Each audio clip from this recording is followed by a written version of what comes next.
আসানসোলের আড্ডা ময়দানে এক বিশাল জনসভায় বিজেপির বিরুদ্ধে তীব্র সমালোচনা করে 9 জন প্রার্থীর জন্য ভোট চেয়েছে মমতা বন্দ্যোপাধ্যায়। পশ্চিমবঙ্গের তৃণমূল কংগ্রেস সুপ্রিমো মমতা বন্দ্যোপাধ্যায় আসানসোলের আড্ডা ময়দানে এক বিশাল জনসভায় ভাষণ দেয়।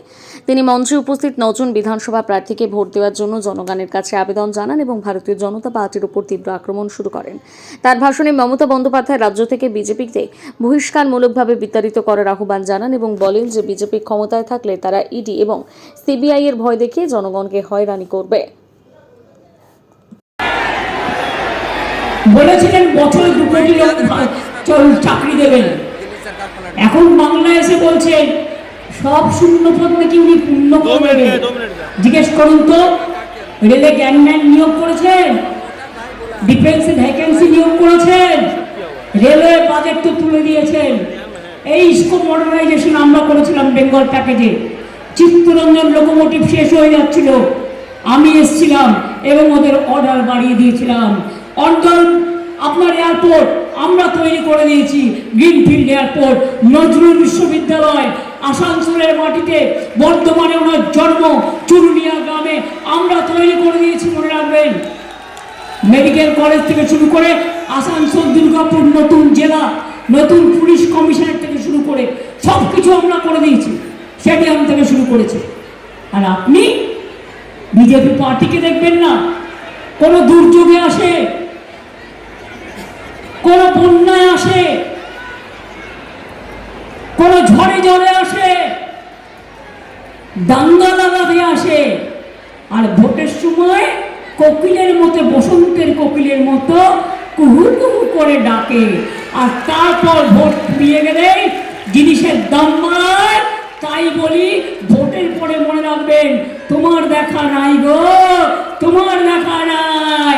আগে বছরে 2 কোটি করে ছেলে মেয়েদের চাকরি দেবে বলেছিলে, দাওনি, তুমি এখন কি করে দেবে? মিথ্যেবাদীর দল, ফলনার দল, ভাউতার দল। আচ্ছা, প্রাইম মিনিস্টারের চেয়ারের তো একটা দাম আছে, বলুন। হোম মিনিস্টারের চেয়ারটার তো দাম আছে, মানুষটার নাই থাক। তোমরা তো মিথ্যে কথা বলো কি করে? একটা গান ছিল, মা বোনেরা জানেন, চোখে চোখে কথা বলো, মুখে কিছু বলো না।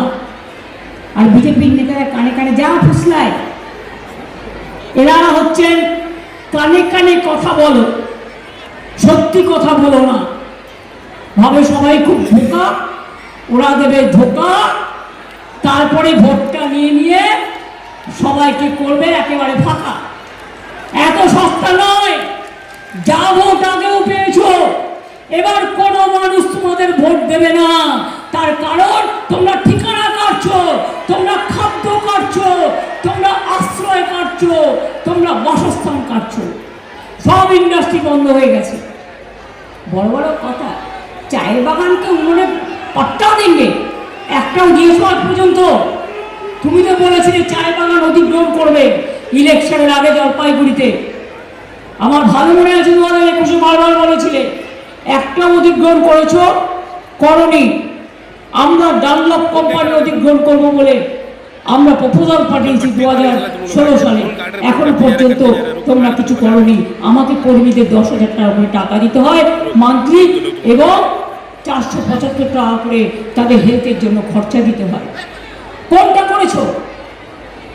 কোনটা করেছো?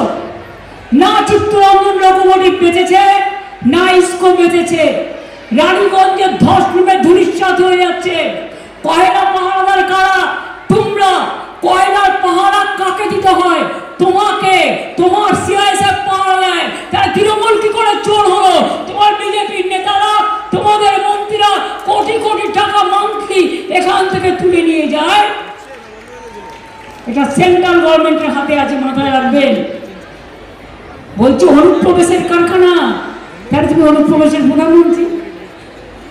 তুমি তো এই ভোটে জিতেছ। অনুপ্রবেশকারী কারা?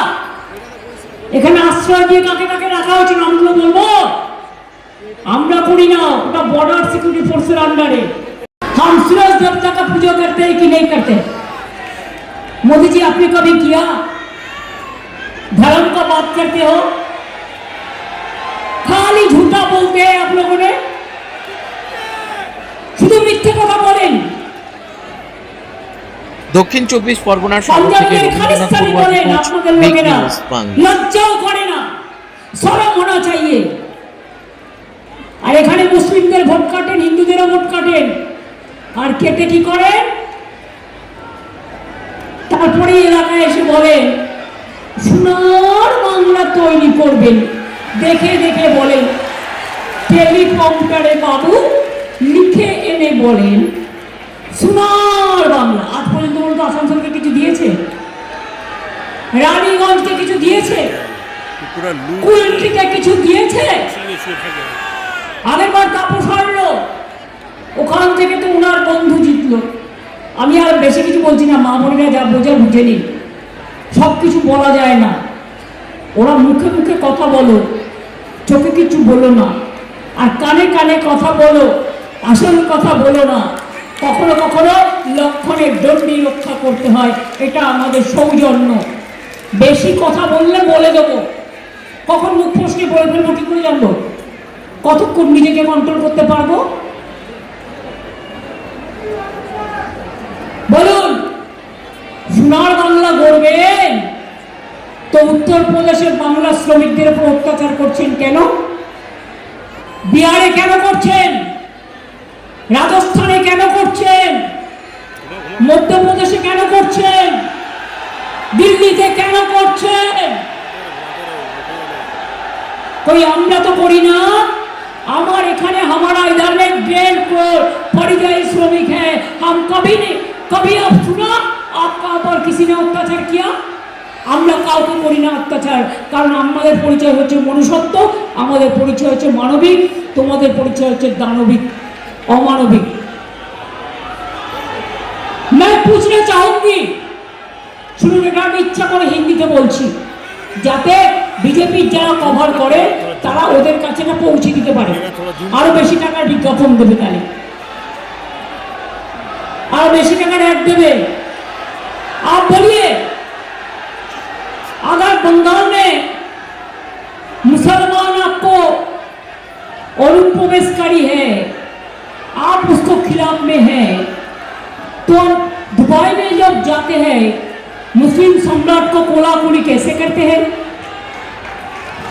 आप जब सऊदी अरबिया जाता है तो एक साथ में खाना कैसे खाते हैं?